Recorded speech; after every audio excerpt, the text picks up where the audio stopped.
Well, hello again. It's great to see you. I've got a story to tell you today that starts with this man here. His name is Nicodemus. And Nicodemus was a very clever man. He was a priest in Jesus' time. He was very clever, very wise. He studied a lot. And he was so wise that Jesus actually referred to him as Israel's teacher. Now, I'm sure in your schools you've got lots and lots of very good teachers. For they are only in charge of one class, usually. I wonder how they might feel about taking the responsibility for being in charge of a whole country like Nicodemus was. Maybe afterwards you could ask them. But anyway, Nicodemus had seen Jesus. He'd heard the things he'd said. He'd seen the things that Jesus did. And when Nicodemus looked at Jesus, he thought to himself, that's it. That's the way. That's the life for me. That's the way that I need to go. He arranged to meet Jesus, and they met one night and they discussed lots and lots of different things. They talked over some really important matters. And during that time, Jesus said something that really, really surprised Nicodemus. Jesus said to him that he had to be born again. Well, that really complicated things for Nicodemus, and he didn't understand at all. He said to Jesus, how can I possibly be born again? I'm a fully grown man. I think the reason that Nicodemus didn't understand what Jesus was talking about was because Nicodemus probably didn't know any stories about caterpillars. But thankfully, I do. And I'm going to tell you a story about caterpillars. More to the point, I'm going to tell you a story about this caterpillar. This is Claudia the Caterpillar. And Claudia lived in the garden like most caterpillars do. She spent most of her days climbing around the branches, nibbling on the petals, and generally enjoying life. Well, one day, Claudia was out in the garden, nibbling on a sunflower, when she saw the butterflies. Now, she'd seen butterflies before, of course, but today, something about them really connected with her.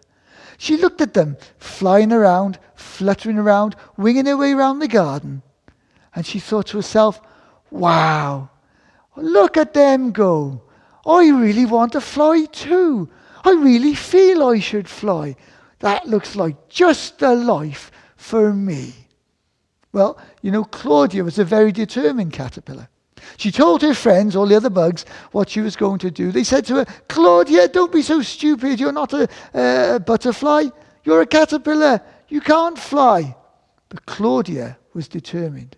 Claudia started to climb up the tallest tree in the garden. It was far higher than any of the other bushes and flowers. It reached up, and it took her a long time to get there because Claudia, well, she was very small and the tree was very big. But eventually, Claudia got to the top of the tree. Ha, she thought. Now I'm going to fly. You watch me fly like all the butterflies.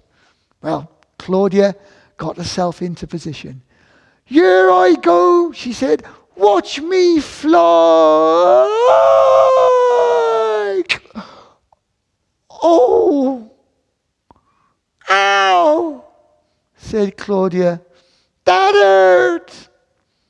The following day, Claudia was back in the garden. She was on the flowers. Her antenna was bent. She was bandaged up and feeling a bit sorry for herself. She noticed the butterflies again. And as she watched them, she suddenly realized something. I know what it is, said Claudia. I need wings. Oh, silly me. She told her friends, and she went about making some wings. Her friends said to her, Claudia, they said, you can't just strap a couple of leaves to yourself and think you're going to fly. Yes, I can, said Claudia. I know what I'm doing. I know I should fly. I feel I should fly. You watch me fly. Well, Claudia struggled all the way back up to the tree, got to the top, got into position, gave herself a bit of a shake, and then Claudia stepped off. Look, I'm going to fly! Ooh. Ow, ow, said Claudia. That doubly hurt. You see, the thing is, boys and girls, Claudia was given really good advice, but she didn't want to listen. All the other bugs knew that she wouldn't be able to fly, but she just wouldn't listen. She was just like going around with her hands on her ears, so to speak, not listening to anything anyone said. And the Bible says that actually we're very much the same. The Bible tells us that God created us for a relationship with him, but we don't listen to him. We keep going about doing things our own way. The Bible says it's something in us that's called sin. And everybody has it. Everybody has sin in them.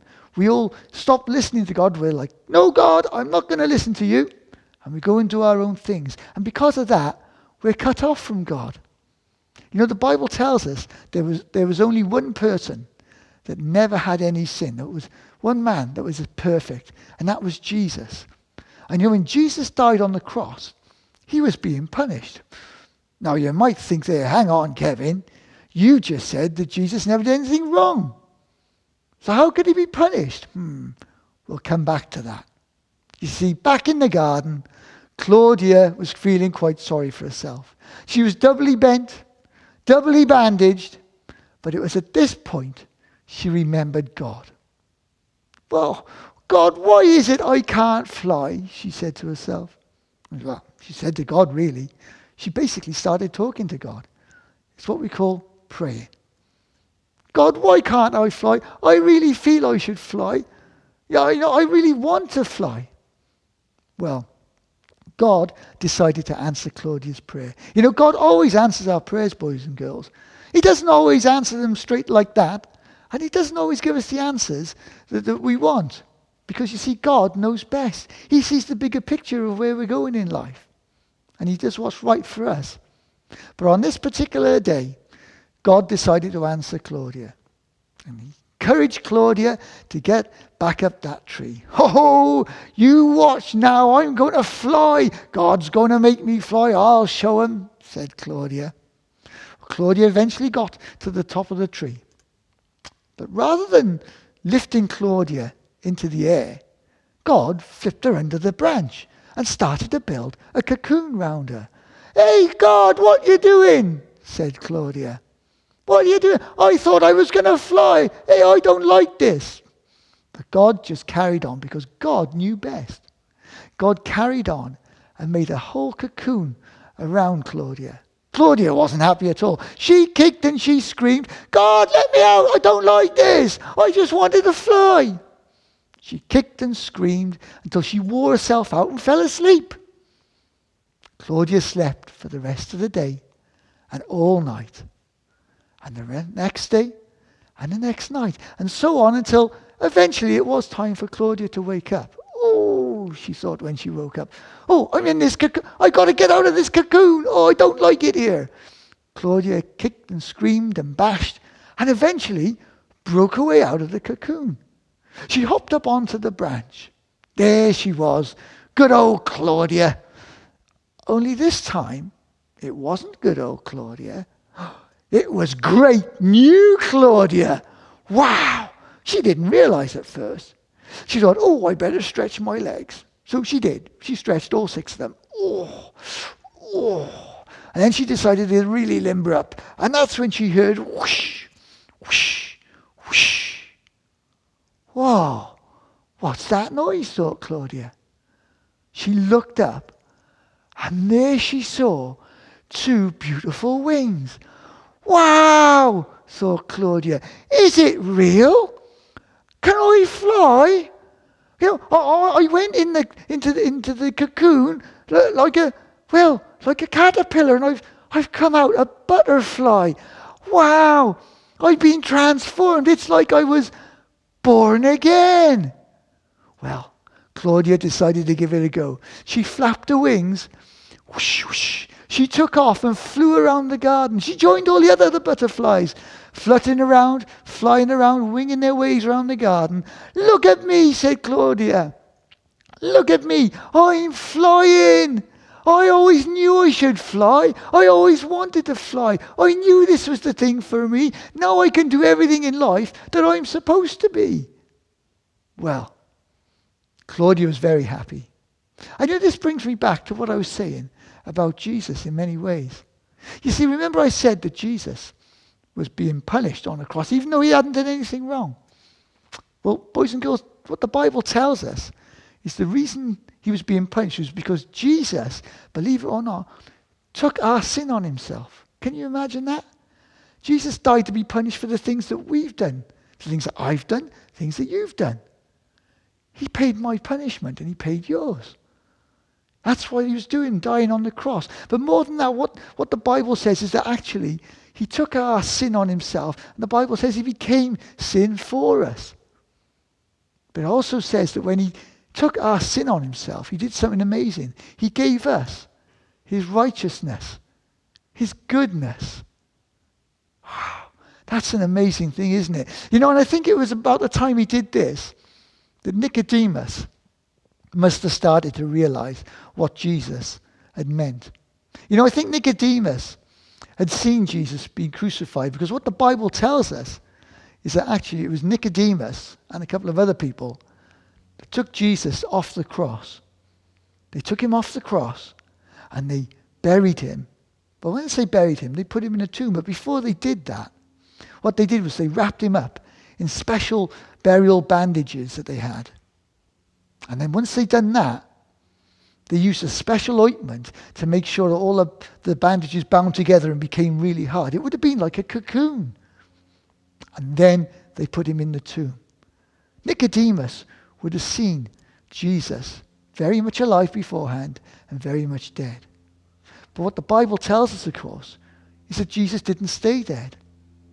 A couple of days later, God raised him back to life, just as Jesus always told his followers would happen, and just how the prophets had said in their writings for hundreds of years. God raised Jesus back from the dead.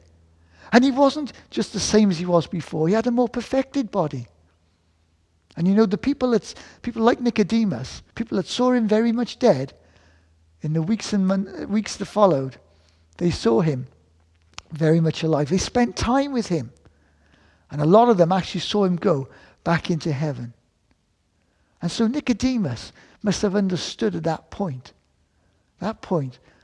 what Jesus meant by being born again. You see, the great thing is, though, for Nicodemus and people back then and people today, the fact that Jesus is back to life, the fact that he's in heaven, and the fact that he's righteous, means that we can have that relationship with him. The relationship that God always intended for us to have. That's why the cross, the second cross there, is white. It shows that actually we can have that friendship with Jesus. We can have that friendship with God through Jesus. But God doesn't force himself on any of us. And that's why that other cross is left black. Because what it means is that actually we need to choose. We need to make a choice to whether or not we're going to say sorry to God for the things that we've done, for all the times we've not listened to him. And we've got to say thank you to Jesus for taking our punishment. More than that, we've got to ask him to come into our life and be our friend. A number of years ago, I did that. And I've got to be honest, it was the best decision I ever made. As I say, Jesus doesn't force himself on us. But more than that, if we do accept Jesus' friendship, they're more than just being our friends in this life. The Bible tells us that when it's our time, God will take us to be with him in heaven forever. Well, boys and girls, that's the story. That's the story of Claudia. That's the story of Nicodemus. But more than that, it's the story of how Jesus says we need to be born again. We need to become friends with him anew. And if we do that, actually then we can spend forever with him in his wonderful kingdom in heaven. So boys and girls, thank you very much for listening. I hope you've enjoyed the stories, and I look forward to seeing you next time. Bye.